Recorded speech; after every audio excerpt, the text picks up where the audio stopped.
Pernah bertanya-tanya, kenapa di Jepang lampu kantor masih menyala saat tengah malam, sementara kereta terakhir hampir berangkat? Budaya kerja sampai larut malam di Jepang bukan sekedar soal rajin atau malas. Ini adalah hasil dari sejarah panjang, tekanan sosial, dan cara pandang hidup yang sangat berbeda dengan banyak negara lain. Di Jepang, bekerja bukan hanya cara mencari uang. Bekerja adalah identitas. Sejak lama, seseorang dinilai dari seberapa besar pengorbanannya untuk pekerjaan dan perusahaan. Datang lebih pagi, pulang lebih malam, dan jarang mengeluh sering dianggap sebagai bentuk tanggung jawab dan kedewasaan. Banyak pekerja Jepang sebenarnya sudah menyelesaikan tugasnya lebih awal, tapi mereka tetap duduk di meja kerja. Bukan karena masih ada pekerjaan, melainkan karena merasa tidak enak jika pulang lebih cepat dari atasan atau rekan kerja. Pulang tepat waktu sering dianggap kurang berkomitmen, meskipun secara aturan diperbolehkan. Budaya ini tidak muncul begitu saja. Setelah Perang Dunia Kedua, Jepang berada dalam kondisi hancur. Negara ini harus membangun ulang segalanya dari nol. Saat itu, kerja keras ekstrim dianggap satu-satunya jalan untuk bertahan hidup dan bangkit sebagai negara maju. Semangat pengorbanan demi perusahaan menjadi nilai utama yang diwariskan dari generasi ke generasi. Perusahaan di Jepang sering dipandang seperti keluarga kedua. Loyalitas sangat dijunjung tinggi.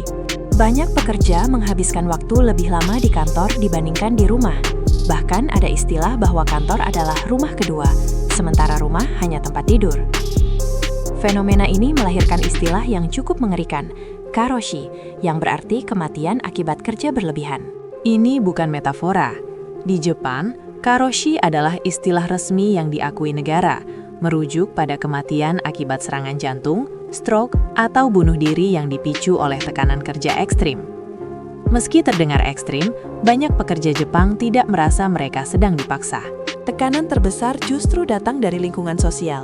Mereka merasa bersalah jika meninggalkan rekan kerja lebih dulu.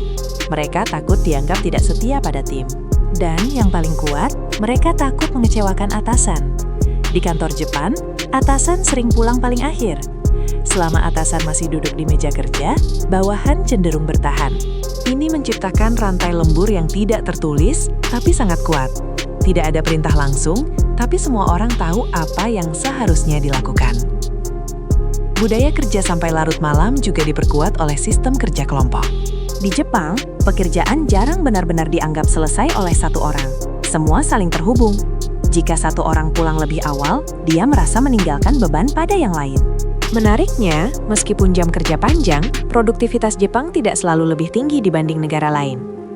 Banyak waktu dihabiskan untuk rapat panjang, diskusi berulang, dan pekerjaan administratif yang sebenarnya bisa dipersingkat.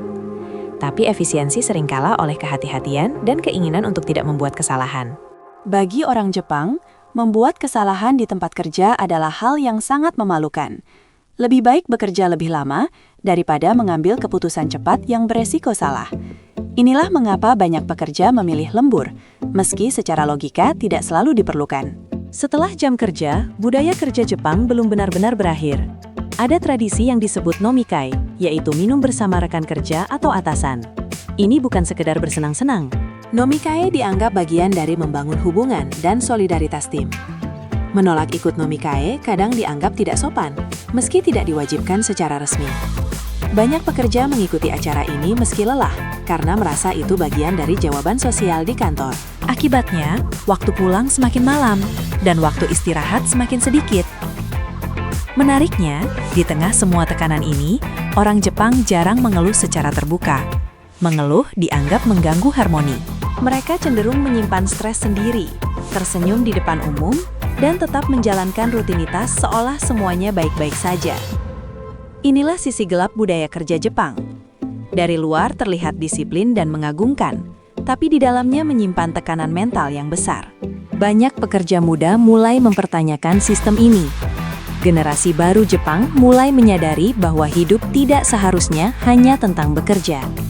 Pemerintah Jepang juga mulai menyadari dampaknya.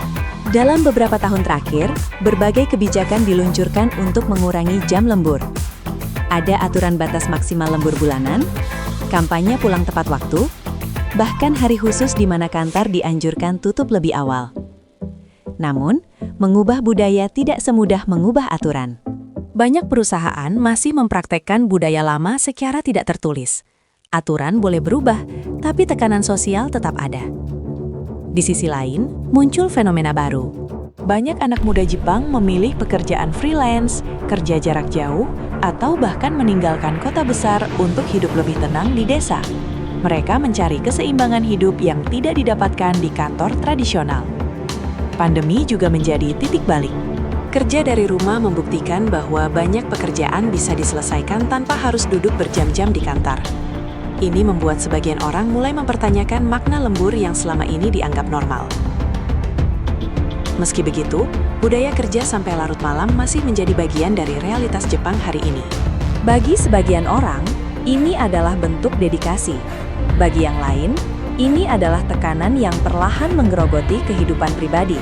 Yang menarik, orang Jepang jarang menyalahkan sistem secara terbuka.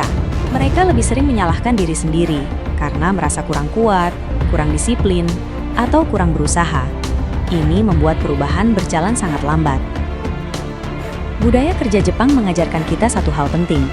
Kerja keras memang penting, tapi tanpa keseimbangan, hasilnya bisa berbahaya. Di balik gedung-gedung tinggi yang terang di malam hari, ada jutaan orang yang berjuang antara tanggung jawab, ekspektasi, dan keinginan untuk hidup lebih manusiawi. Mungkin bagi sebagian orang, budaya ini terasa ekstrim.